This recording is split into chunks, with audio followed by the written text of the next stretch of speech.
आइए sir. Sir देखने से लग रहा है कि 23-24 साल की लड़की है और शायद उसके साथ रेप भी किया गया है। आइए ये देखिए, हाथ की नसों को भी काटा गया है और चेहरे को भी काफी बुरी तरह से गोदा गया है। इसे देखकर लग रहा है कि नई नई शादी हुई थी, शायद 1-2 दिन ही हुए होंगे। शरीर पे हल्दी लगी है, हाथों में मेहंदी है, मांग में सिंदूर है। अरे देखो, कलाई पे शादी का कक्कन भी बंधा है। चेहरे को जिस तरह से गोदा गया है, ऐसा लगता है कि जिस किसी ने भी इसको मारा है ना, या तो बहुत नफरत करता था या बहुत गुस्से में था। दादाजी, बॉडी को पोस्टमार्टम के लिए भेजो। और हाँ, जरा कलाई पे चेक करो, शायद मेहंदी में इसके पति का नाम लिखा हो।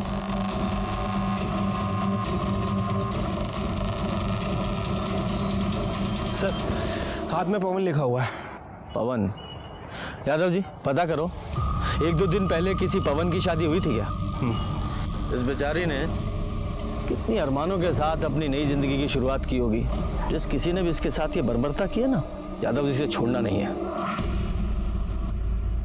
सर ये लड़की की पोस्टमार्टम रिपोर्ट आ गई है। रिपोर्ट के मुताबिक उसके साथ ब्रूटली रेप किया गया है। बॉडी में काफ़ी ज़्यादा इंजरीज भी हैं और सर ये बॉडी पे 2 लोगों का सीमन भी मिला है। 2 लोग? यानी कि रेप और मर्डर में 2 लोग शामिल थे? हाँ सर। रिपोर्ट के मुताबिक उसकी मौत ज़रूरत से ज़्यादा खून बहने की वजह से हो गई है और उसके बाद उसके फेस को गोदा भी गया सर।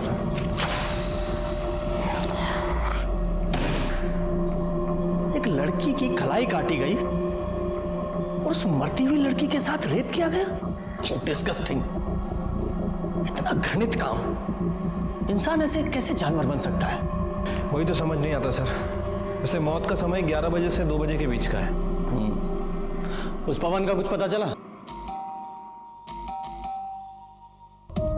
सर जी, मैडम, कहाँ है पवन? पता नहीं कहाँ है पवन। पवन कहाँ है? पवन से तो बात ही नहीं हुआ हमारा। मालूम नहीं है तुमको? नहीं साला मालूम नहीं है। साला दिन भर चोरू की तरह चिपके रहते हो उससे और मालूम नहीं है? मालूम नहीं है तुमको? मालूम नहीं है साला कहाँ है पवन?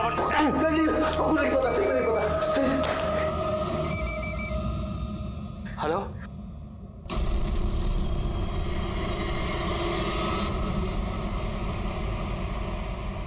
सर मैंने अरारिया के सभी बैंक्वेट हॉल और कोर्ट रजिस्टर के पास पता किया। सर ऐसे 2 दूल्हे हैं जिनका नाम पवन है और जिनकी शादी एक कल हुई थी और एक परसों, और आज एक पवन की शादी होने वाली है। वो लड़की शादीशुदा थी? तो पहले वहां चलते हैं जिनकी शादी हो चुकी है। साहब, हमारी पत्नी हमारे साथ ही है। ये हमारी पत्नी। साहब यही है हमारी बीवी। सर इन दोनों कपल्स में तो कोई नहीं है। एक कपल और बचा है ना अभी। एक काम करो, जिस बैंक्वेट हॉल में किसी रूपा और पवन की शादी होने वाली है ना, वहां से उनका एड्रेस निकालो। इतना दिन से मुंह फुला के बैठी थी, आपको दिखाई नहीं दे रहा था? अरे भाग गई है कहीं वो? कहाँ भाग? वो पुलिस आई है। पुलिस? पुलिस को कौन बताया? नमस्ते साहब। नमस्ते। बताइए। हमें रूपा से मिलना है। रूपा तो वो शादी की रस्म के लिए बाहर गई है। आप कौन है? हम रूपा की माँ हैं। तो शादी की ऐसी कौन सी रस्म होती है जिसमें माँ और बाकी औरतें नहीं जाती? हमको नहीं पता रूपा कहाँ है। आज शाम को उसका शादी है। वो सुबह से पता नहीं कहाँ गायब हो गई है। हम लोग तो उधर से ढूंढ ढूंढ के इतना परेशान हो गए, पता नहीं कहाँ चली गई हमारी बेटी।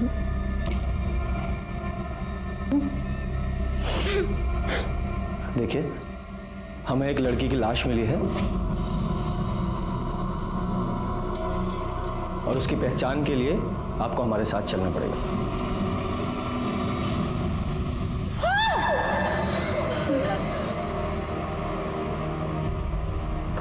सॉरी, चेहरा काफी खराब हो चुका है, लेकिन हमें बॉडी से कुछ सामान मिला है। प्रसाद, ये देखिए।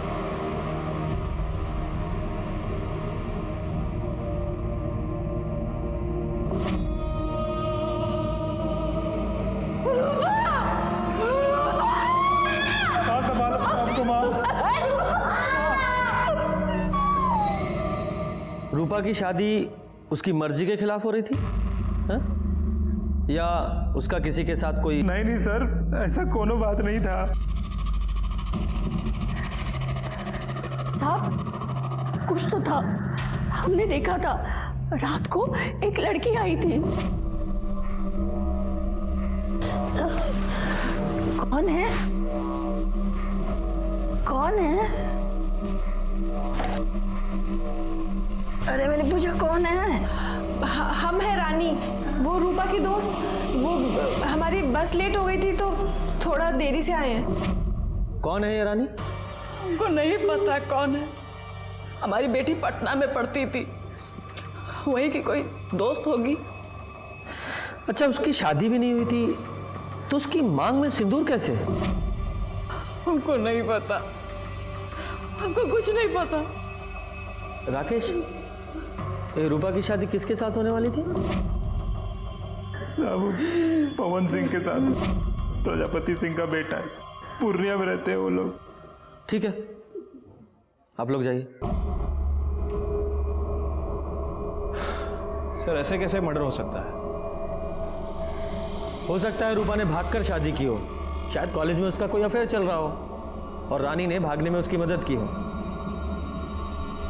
फिर रूपा के कॉल रिकॉर्ड्स निकालो और देखो कि इसका किसी के साथ अफेयर तो नहीं था, और पटना पुलिस को भी इन्फॉर्म करो कि इसको कॉलेज में इंक्वायरी करें। ठीक है सर। एक काम करते हैं, पूर्णिया चलते हैं और इस पवन सिंह और प्रजापति सिंह से मिलते हैं। हो सकता है पवन को इस रूपा के अफेयर के बारे में पता चल गया हो और इन लोगों ने ही पहले उसका रेप किया और फिर मार दिया। चलिए, जो होना था सो हो गया, बीती बात भूल जाइए। अब तो वही होगा जैसा आपको ठीक लगे। अरे हम भी कहाँ भाई साहब ये बात दिल से लगाए बैठे। अब लड़की भाग गई, सबका नाक कटा गई। अच्छा हुआ भाई साहब हम अपने लड़का का ब्याह वो घर में ना किए। पवन बाबू नहीं दिख रहे? है, ये है, अभी बात हुई थी। कहा है ना भाई साहब, मामला जरा शांत हो जाए ना, बुलवा लेंगे उसको।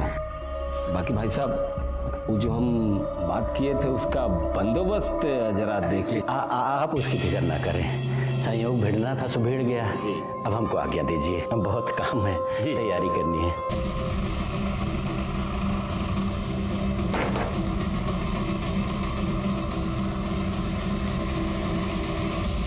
जी पवन सिंह आपका बेटा है? हाँ, बुलाइए। अरे बड़ा इंजीनियर है, बहुत बड़ा ठेका मिला है उसको, पटना में गया है काम करवाने। कमाल है ना, आज ही शादी टली और आज से ही काम पे लग गया। नहीं, हमें लगा शादी टलने के गम में को। सर ये रूपा के कॉल रिकॉर्ड्स को चेक किया है, ऐसा कुछ भी नहीं मिला जिससे लगे कि रूपा का किसी के साथ अफेयर चल रहा था। नॉर्मल अपने दोस्तों से बात करती थी और कभी कभार पवन से। वो पवन के भी कॉल रिकॉर्ड चेक किए थे सर मैंने। सर उस दिन उसका फोन वो बस स्टैंड पे ही बंद हुआ था। कहाँ जा सकता है ये? उसके कॉल रिकॉर्ड से उसके किसी नजदीकी या दोस्त का पता चल रहा है? हाँ सर, उसके कॉल रिकॉर्ड्स में एक ऐसा नंबर है जिस पर वो अक्सर बात किया करता था, किसी अखिलेश के नाम रजिस्टर्ड है। दोस्त की खबर नहीं रखते हैं? अच्छा एक बात बताओ, ये रूपा और पवन का आपस में कुछ झगड़ा चल रहा था क्या? नहीं सर, रूपा को तो पवन बहुत पसंद करता था, बहुत खुश था कि उसकी शादी हो रही। ठीक है, तुम जाओ और हाँ, जरूरत पड़ी तो फिर बुलाएंगे। ठीक है सर। यादव जी सर, ये पवन की लास्ट लोकेशन बस स्टॉप पे थी ना? बस स्टॉप पे जाके पता करो, शायद पवन के बारे में कुछ पता चले। सर ये कंडक्टर है, इसने उस दिन पवन को देखा था। जी साहब, वो हमारी बस में था। बड़े प्रतिभाशाली हो यार तुम तो। अच्छा, मेमोरी बूस्ट करने के लिए कोई दवा खाते हो क्या जो सब याद रहता है? बस में चढ़ने वाला हर आदमी याद रहता है तुम्हें? नहीं नहीं सर, ऐसी बात नहीं है, लेकिन उस दिन हुआ ही कुछ ऐसा था कि याद रह गया। और किसी का टिकट बाकी? कुछ गुंडे हमारे पीछे पड़े हैं, बहुत देर से पीछा कर रहे हैं, हमारी थोड़ी सी मदद कर दीजिए।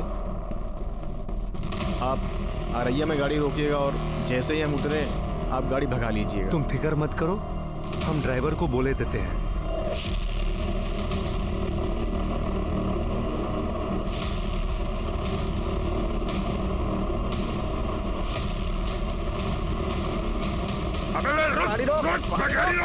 गाड़ी तो अब अगले बस स्टॉप पे रुकेगी।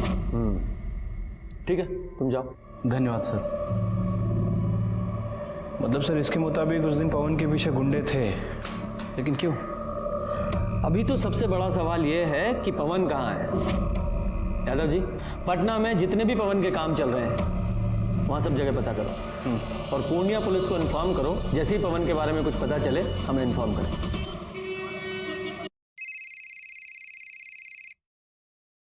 हेलो सर, मैं पूर्णिया से बोल रहा हूँ। पवन मिल गया है। कहाँ है वो?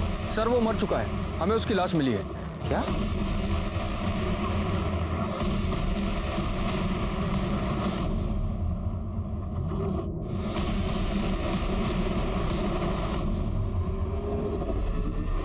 सर इसे चाकू जैसे किसी चीज से मारा गया है। सर पे भी गहरी चोट लगी है। और हाँ सर, इसके पॉकेट से हमें मोबाइल फोन मिला है। यादव जी, इसे जांच के लिए लैब में भेजिए। इसकी बॉडी को आप पोस्टमार्टम के लिए भेजिए। इसके घर वालों को इन्फॉर्म कीजिए और जैसे ही इसकी पोस्टमार्टम रिपोर्ट आए हमें तुरंत भेजिएगा। सर।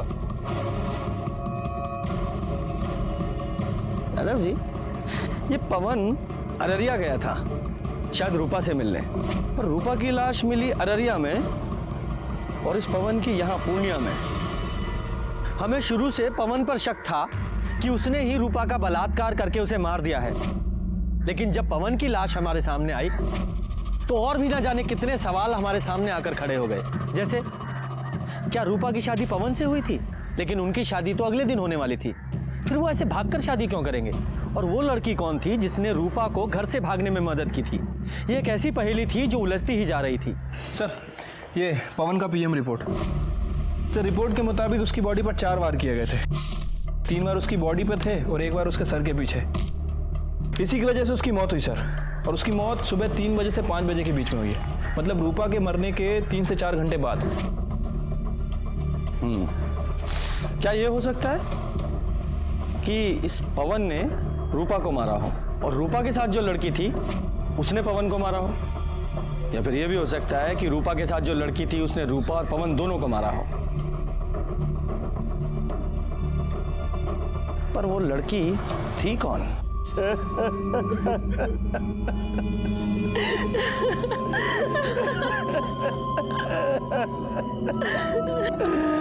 दरोगा जी, हम कह रहे रूपा के घर वालों को गिरफ्तार कीजिए।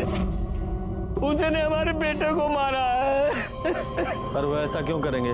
रूपा से तो इसकी शादी होने वाली थी ना। जब हम नहीं जानते कुछ, उन लोगों ने हमारे बेटे की जान ली है।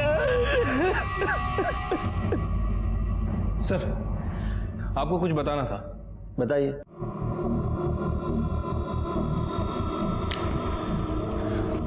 सर पवन सिंह के पास जो मोबाइल फोन था और उसके अंदर जो सिम था वो पवन के नाम रजिस्टर्ड नहीं था, बल्कि अखिलेश के नाम रजिस्टर्ड। और सर ये सिम 1 दिन पहले ही खरीदा गया। पवन सिंह इस सिम से एक नए नंबर पे बात कर रहा था और जब मैंने इस नंबर की इंक्वायरी की तो पता चला कि ये नंबर भी 1 दिन पहले ही खरीदा गया। और सर ये नंबर भी अखिलेश के नाम रजिस्टर्ड है। ये दोनों सिम को एक ही दुकान से खरीदा गया था और वो भी अखिलेश नहीं खरीदे थे। जिस दिन मर्डर हुआ उस दिन पता चला है कि ये दोनों ही सिम एक साथ ट्रेवल कर रहे थे। इनमें से एक सिम की लोकेशन रूपा के घर के आसपास की है और ये दूसरा सिम नेक्स्ट डे जाके कटियार में बंद हुआ। ये 2 नए सिम का क्या चक्कर है? कुलजा सिम खेल रहे हो? हमें कुछ नहीं पता सर। हम बताते हैं। पवन को रूपा के अफेयर के बारे में पता चल गया। उसने तुम्हें भी बताया, तुम्हें भी गुस्सा आया और तुमने और पवन ने दोनों ने मिलकर रूपा का रेप किया, उसे मार डाला और बाद में तुम्हारा और पवन का झगड़ा हुआ तो तुमने पवन को भी मार दिया। नहीं सर, ऐसा कुछ नहीं हुआ था। हम सच कह रहे सर, हमें कुछ पता ही नहीं। यादव जी, सर मैं बता रहा हूँ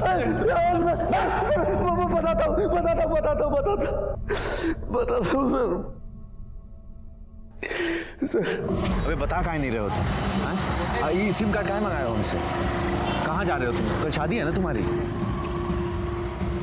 वो हम रूपा को भगा कर शादी कर रहे हैं। अरे पगला गए हो कहा? हाँ बताओ ना क्या हुआ है? अरे वो सब हम तुमको आकर बताएंगे, तुम चिंता मत करो हमारी। अरे ऐसे चिंता मत करो, बताओ पहले हमको क्या हुआ है। वो हम पुष्पेंद्र से कहकर अपना ऑफिस बेच दिए। देखो ये बात पुष्पेंद्र को, हमें और अब सिर्फ तुम्हें पता है कि 35 लाख कैसे हमारे पास? हम रूपा को अपने से दूर नहीं होने देंगे। और अगर ये बात हमारे बाप को पता चल गई ना तो वो हमें जहन्नुम से भी ढूंढ निकालेगा। इसलिए हम अपना फ़ोन बंद कर देंगे और इस नंबर से तुमको फ़ोन करेंगे, समझे? ऐसा हुआ था या फिर ऐसा हुआ तुम दोनों यहाँ अररिया आए, तुम लोगों ने रूपा का रेप किया और दोनों ने मिलकर रूपा को मार डाला, और क्योंकि तुम्हें पता था कि पवन के पास इतना सारा कैश है, उसके लालच में तुमने पवन को भी मार दिया और वो पैसा लेकर भाग गए। नहीं सर, नहीं, ऐसा कुछ भी नहीं हुआ था सर। यादव जी, ये इतनी आसानी से नहीं बोलेगा, इसे अपने स्टाइल में पूछते रहो। और इसका और पवन का डीएनए रूपा के ऊपर मिले सीमेंट के डीएनए से मैच कराओ। सर, ये पवन और अखिलेश की डीएनए रिपोर्ट आ गई है सर। उन दोनों ने ही रूपा के साथ रेप नहीं किया था। क्या? तो फिर कौन हो सकता है? ये सब भी ना एक पहेली की तरह हो गया है। ये रूपा और पवन की शादी होने वाली थी और रूपा अपनी शादी से एक रात पहले घर से भाग गई थी, और उसी दिन वो पवन भी पूर्णिया से अररिया आ रहा था। ये रूपा का मर्डर यहाँ अररिया में हुआ और हमें पवन की लाश पूर्णिया में मिली। ये भले ही पवन ने रूपा का मर्डर ना किया हो, लेकिन वो कारण हो सकता है। याद है ना वो बस कंडक्टर, उसने कहा था कि पवन के पीछे 2 गुंडे लगे हुए थे। हो सकता है वो 2 गुंडे पवन के पीछे पीछे रूपा तक पहुंच गए हो, उन्होंने रूपा को मारा हो, बाद में पवन को भी मार दिया। यादव जी, ये पवन के पास 35 लाख रुपए थे और ये बात सिर्फ 2 लोगों को पता थी। एक उसका दोस्त अखिलेश और दूसरा वो ब्रोकर पुष्पिंदर, जिसने उसका ऑफिस बिकवाया था। एक काम करो, इन दोनों की कॉल रिकॉर्ड्स खंगालो, देखो कोई सस्पेक्ट मिलता है क्या।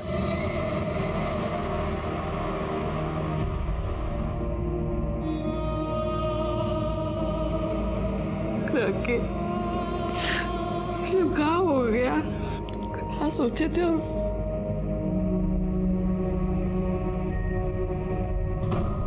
सर, ये अखिलेश और ब्रोकर के कॉल रिकॉर्ड्स आ गए।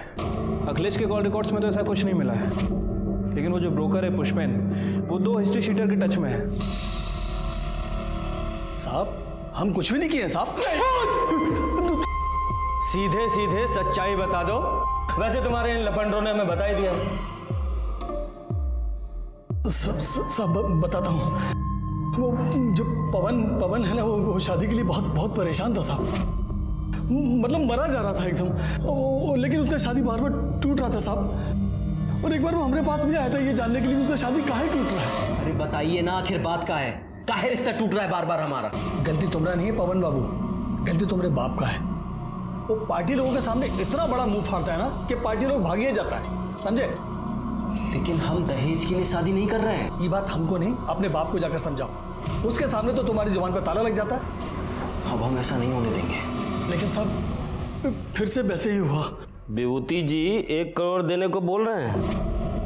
अरे क्या बात कर रहे हैं महाराज? पवन का शादी रूपा से तय कर दिया है ना। वो तो आपको 25 लाख रुपए एडवांस भी दे चुका है शादी के लिए। अरे तो हम बारात लेके जाएंगे, लेकिन दुल्हन नहीं लाएंगे। मतलब उठ कर चले आएंगे, कुछ भी बोल देंगे। लड़की में खोट है, आंख टेढ़ी है, मुंह बिचका हुआ है। पापा देखिए, पापा आप ऐसा नहीं कर सकते। हम रूपा को पसंद करते हैं और उसी से शादी करेंगे। ए बेटा, तुम्हारे पढ़ाई लिखाई में कितना खर्चा किए मालूम है ना तुमको? इतना शानदार ऑफिस खुलवा के दिया इसको।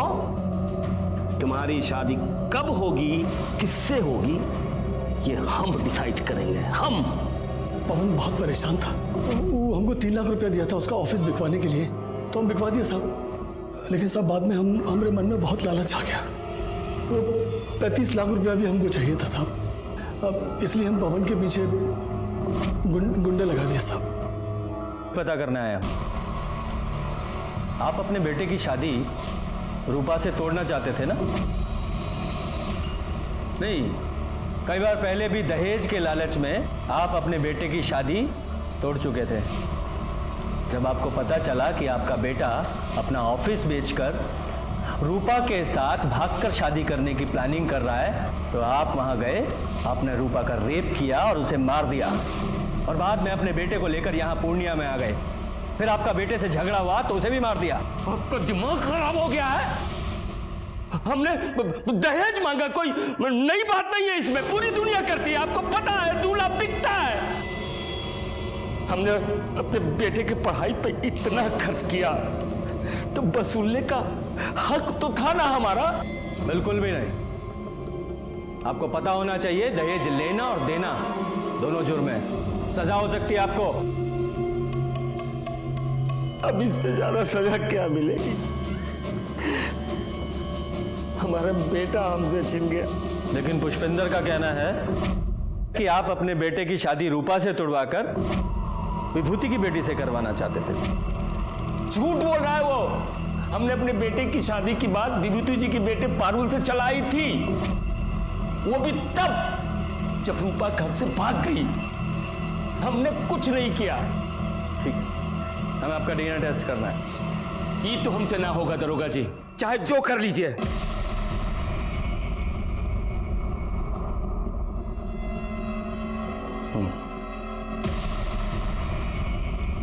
यादव सर, मुझे इसकी एक एक डिटेल्स चाहिए। ठीक है सर। आपकी बेटी की शादी पवन से होने वाली थी ना? जी। लेकिन पवन तो रूपा से शादी कर रहा था, फिर आप रिश्ता लेकर क्यों गए? जब तक सामान बिक न जाए वो किसी का नहीं होता साहब। हमने रूपा के घर वालों से अधिक बोली लगाई थी, वो इसलिए कि लड़का अच्छा था और इंजीनियर भी था। पर पारुल का रिश्ता पवन के साथ एक बार पहले भी टूट चुका था ना?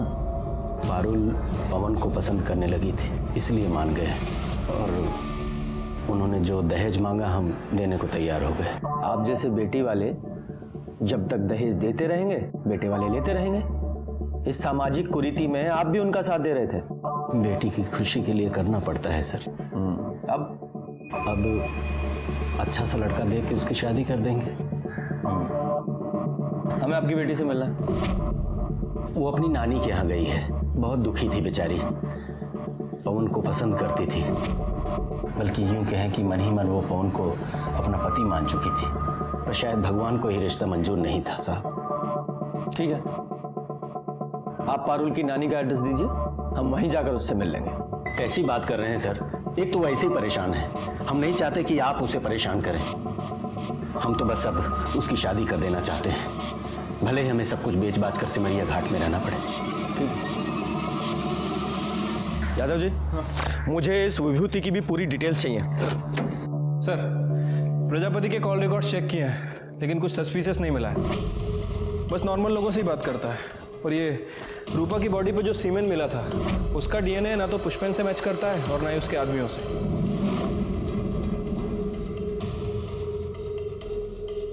यादव जी, ये पवन ने अखिलेश से 2 सिम लिए थे ना, और दूसरा सिम वो कटिहार में जाके बंद हुआ था।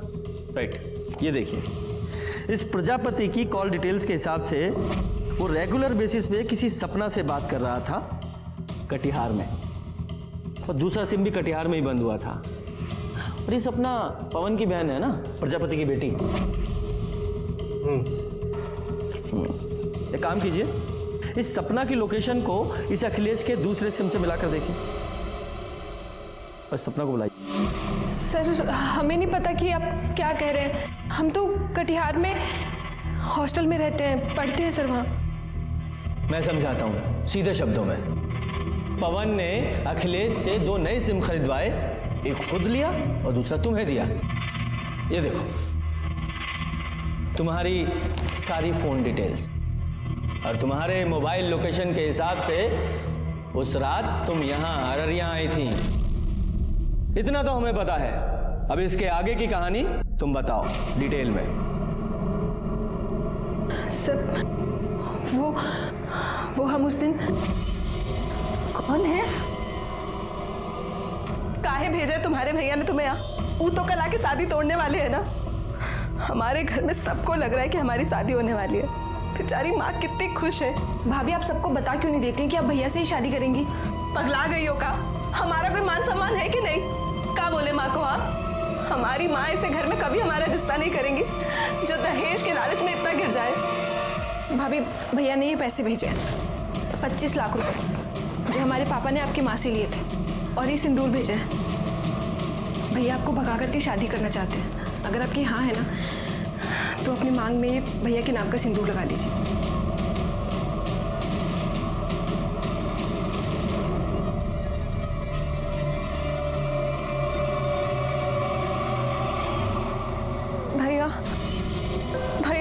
बहुत पसंद करते हैं, बहुत प्यार करते हैं हम उससे।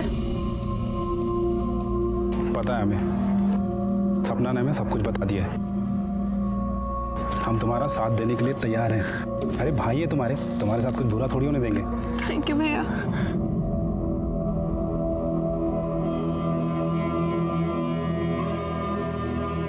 चलो जल्दी निकलते हैं, पहले सपना को हॉस्टल छोड़ते हैं, फिर हम निकलते हैं, ठीक है? नहीं जिया जी, सपना को हम छोड़ देंगे, आप रूपा को लेकर निकलो। सर उसके बाद राकेश ने हमें खटियार में हमारे हॉस्टल छोड़ दिया। लेकिन ये सब कुछ तुमने हमें पहले क्यों नहीं बताया? सर आप लोगों को पापा पर शक था और आप पापा को पकड़ के ले जाते और हम बिल्कुल अकेले रह जाते। सर हम तो अपनी बहन की मदद कर रहे थे, वो बहुत अच्छी लड़की थी सर, पता नहीं सब कैसे हो गया। ठीक है जाओ। सर विभूति के बारे में कुछ बात पता चली है।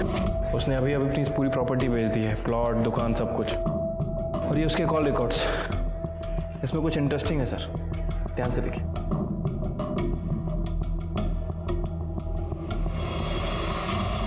पानी पिएंगे आप?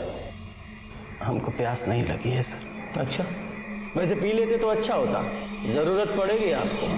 खैर ये देखिए, ये हैं आपकी कॉल डिटेल्स। इनके हिसाब से जिस रात पवन यहाँ अररिया में आया था, उसी रात आप भी अररिया आए थे। उसके आसपास की ही लोकेशन है। और मजे की बात देखिए, जब पवन वापस पूर्णिया गया तो आप भी पूर्णिया में ही गए।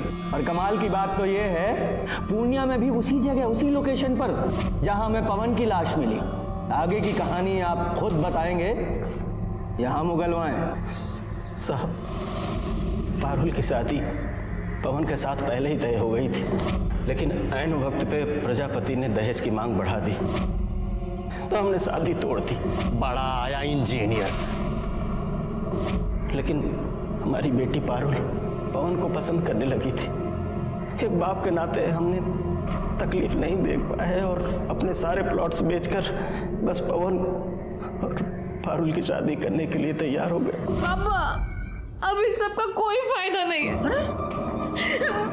कल रूपा और पवन की शादी है पापा। पवन का फोन आया था पापा, उसने हमें बताया कल वो भागकर अररिया जा रहा रूपा से शादी करने। पापा हमारा सपना कभी पूरा नहीं होगा। नहीं मेरा बच्चा, सपना पूरा होगा। हमें ना चिंता मत करो। हमने उनका पीछा किया और जब वो दोनों पवन और रूपा भाग रहे थे, हम उनके पीछे ही थे। पवन! ये क्या कर रहे हो आप? तेरी पवन की पवन, ए विकास, अंदर जाओ सर।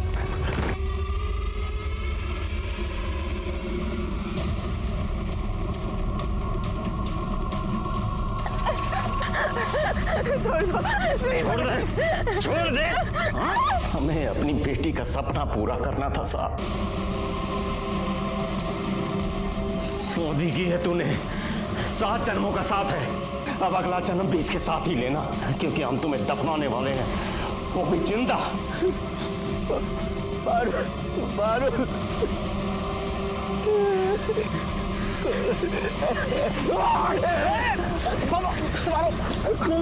पकड़ो उसे,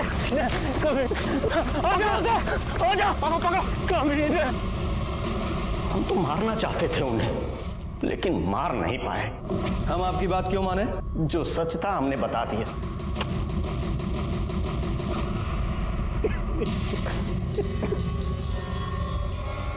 प्रसाद सर, बॉडी को पोस्टमार्टम के लिए भेजो। Okay sir. अगर थोड़ी समय के लिए मान लेते हैं कि विभूति सच बोल रहा है, आखिर हुआ क्या होगा? उस रात पवन के साथ तुम्हारा झगड़ा हुआ था? नहीं सर, कोनो झगड़ा वगड़ा नहीं हुआ था हमारा। अच्छा, तो फिर ये देखो, ये है तुम्हारी कॉल लोकेशंस। अगर इनकी माने तो तुम यहाँ अररिया से पहले कटिहार गए, कटिहार से वापस यहाँ अररिया आए, फिर उस रात तुम पूर्णिया गए, और तुम्हारी कॉल लोकेशंस वही है जहां अगले दिन हमें पवन की लाश मिली थी। बोलो, बताओ। हाँ, तुम्हें तो यह सवाल उतना ही कठिन लग रहा होगा जितना कठिन सवाल यक्ष ने युधिष्ठिर से पूछा था। लो, जल्दी जल्दी बताओ, मेरा पेशेंस खत्म हो रहा है, बताओ। यादव जी, नहीं सर, हम सब सच सच बताते हैं सर। हम